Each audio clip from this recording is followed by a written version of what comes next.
Saya bisa membaca, ya misalnya, kenapa akhirnya Pak Jokowi berbeda paham dengan PDIP misalnya.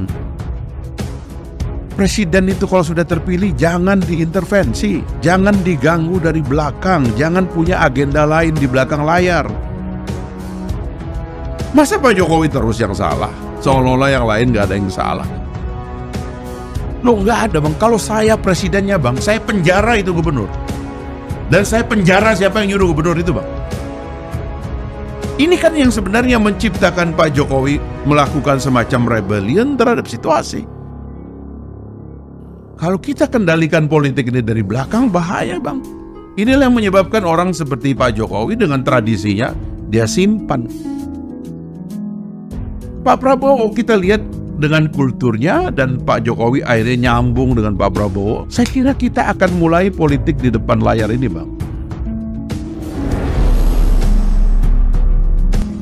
Assalamualaikum warahmatullahi wabarakatuh. Iya, kembali lagi bersama saya di Gosip Politik ya. Kali ini saya akan membagikan statement menarik dari Bung Fahri Hamzah ya, di mana ia membahas atau menguraikan kinerja dari Bapak Jokowi dan apa saja hambatan-hambatan selama Pak Jokowi menjalankan programnya. Fahri menyebut salah satu hambatannya adalah adanya intervensi dari parpol ya, di mana intervensi tersebut membuat Pak Jokowi geram dan melakukan langkah politik ya. Fahri juga menyebut ada gubernur yang dengan sengaja menghambat program kinerja dari Pak Jokowi ya. Dan Fahri pun mengatakan ya, jika ya presidennya, dia akan memenjarakan gubernur tersebut ya. Dan untuk lebih jelasnya, mari kita simak bersama video berikut ini. Ini saya kira ini istilah tadi kan, nyinyir. Ya. Ini memang Bung Fahri bisa nggak melihat bahwa ini ada sikap-sikap orang yang kalah ini sebenarnya, lalu tidak mau menerima kekalahan kan? Benar. Ya. Sebenarnya kan cara melihatnya itu bang, kalau saya selalu kan membacanya, kita ini adalah korban dari sistem yang kita buat sendiri. Misalnya sikap orang-orang sampai sekarang yang tadi itu yang tidak ikhlas melihat bahwa Pak Jokowi mengantarkan Pak Prabowo, kemudian anak Pak Jokowi jadi wakilnya Pak Prabowo, ya, dan seterusnya lah ya, yang istilahnya itu beruntun begitu.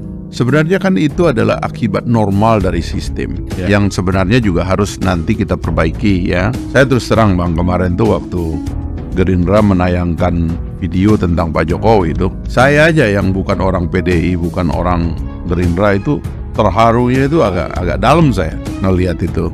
Kenapa kita nggak melepas pemimpin yang akan pergi itu dengan kata-kata yang baik? Di Amerika itu bang kan lebih keras kan. Tapi setiap pidato presidennya itu saya ingat betul itu sequence-nya itu ya. Selalu presiden baru mengatakan terima kasih kepada presiden yang telah membuat yang terbaik bagi bangsa kita dalam melayani rakyat Amerika. Itu mengharukan itu bang. Jadi habis dimaki-maki dalam apa istilahnya dalam debat kampanye begitu bang ya. Tapi begitu dia selesai dia bilang ini orang harus. Makanya di Amerika tidak ada tradisi menghujat atau ya mungkin sekarang aja agak lebih tegang karena Donald Trump memang kadang-kadang agak agresif ya ini ya. Tapi tradisinya kan begitu bang. Jadi yang sudah pergi sudahlah. Dia pergi dengan segala memorinya dan kita harus merekamnya itu sebagai memori yang baik dan itu dilakukan oleh Gerindra kemarin itu bang. Yang kita bayangkan karena Pak Jokowi kan kita tahu kan partainya kan sebenarnya bukan Gerindra kan. Jadi saya kira emosi ini memang harus mulai kita hentikan untuk kita nyalahin diri kita sendiri karena kita ini adalah korban dari sistem. Saya bisa membaca ya misalnya kenapa akhirnya Pak Jokowi berbeda paham dengan PDIP misalnya. Saya bisa menganalisisnya bukan karena kecenderungan pribadi, tapi karena adalah akibat daripada kita nggak menata sistem dengan baik. Misalnya Pak Jokowi dipilih rakyat, tapi kita tahu bahwa ada intervensi besar selama beliau memimpin dari belakang. Dan itu tidak nyaman bang, otomatis itu tidak nyaman. Dan itulah yang menciptakan mekanisme dalam diri Pak Jokowi untuk berpolitik yang tidak diketahui oleh partainya.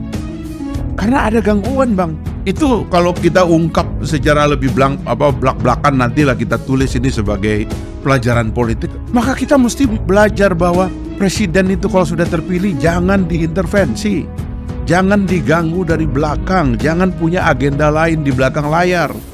Jangan istilahnya tuh sendiri-sendiri, ini presidensialisme. Tidak ada kekuatan lain. Cuman satu, yang dipilih rakyat itu cuman 2 orang. Bahkan kalau dalam sistem Amerika itu wakilnya itu running mate. Yang dipilih itu presidennya doang. Karena ini nanti cuman untuk ngebantuin, kan kira-kira gitu Bang. Itu nggak boleh kita tawar-menawar, bikin dapur sendiri, bikin operasi sendiri, megang institusi dalam negara, dimainkan sendiri dari belakang.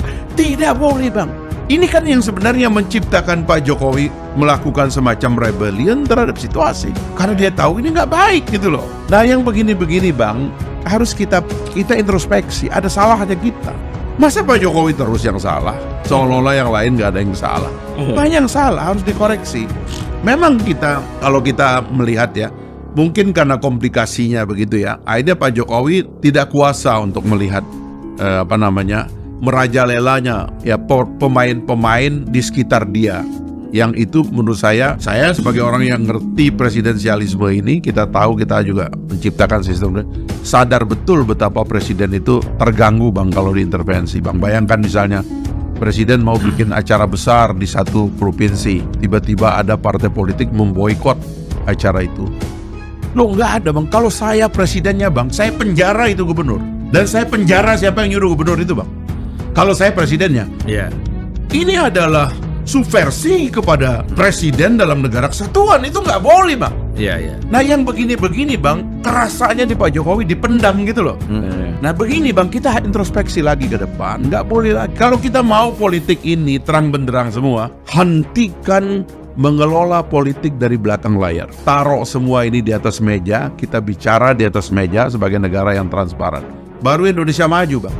Kalau kita kendalikan politik ini dari belakang, bahaya Bang.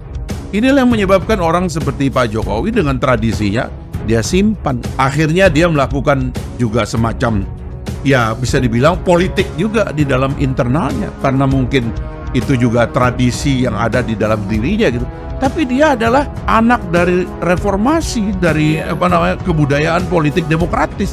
Yang sebenarnya pengen main di depan layar, tapi karena banyak yang main di belakang layar, akhirnya dia punya mekanisme. Nah, Pak Prabowo kita lihat dengan kulturnya, dan Pak Jokowi akhirnya nyambung dengan Pak Prabowo. Saya kira kita akan mulai politik di depan layar ini Bang. Kalau kita mau Indonesia ini baik Bang, nggak ada Bang.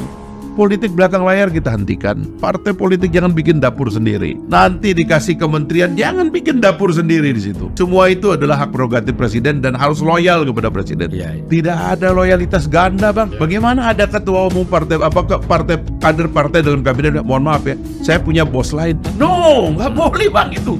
Haram itu kita ucapkan dalam presidensialisme. Niat aja haram, tak ucapkan. Nggak boleh. Nah yang begini kita hentikan. Ya, kalau kita mau ya kan politik itu terang benderang gitu loh. Kalau enggak ya udahlah Bang, kita main belakang semua, dan itu yang membosankan Bang. Ini yang akhirnya kita nggak bisa jelaskan semua Bang, karena semuanya di belakang layar.